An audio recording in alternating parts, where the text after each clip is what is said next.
आगे बढ़ते हुए आपको बताएं, जामिया कराची से गुजरने वाली पानी की लाइन में शगाफ का मरम्मती काम मुकम्मल हो गया है। वाटर कॉरपोरेशन के मुताबिक मुतासर इलाकों को पानी की फराहमी कल से शुरू कर दी जाएगी।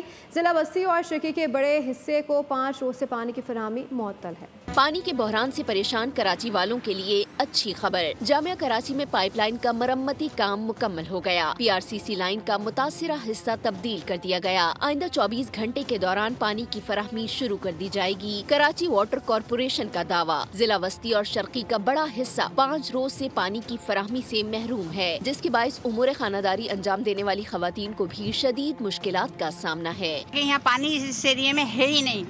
अब तो लाइन का बहाना बन गया कि लाइन फट गई है। वैसे भी इस इलाके में पानी बिल्कुल नहीं है, ना कोई लाइनें हमें दे रहा है, ना कोई कुछ करता। हम लोग बोरिंगों से पानी लेना, आजकल बोरिंगों में पानी नहीं है। बताइए हम लोग क्या करें। वाटर कॉरपोरेशन का कहना है कि 50 साल कदीम PRCC लाइन अपनी मुद्दत मुकम्मल कर चुकी है। 29 अप्रैल को वो सीधा लाइन फटने से जामिया कराची के अमलाक को भी शदीद नुकसान पहुँचा था।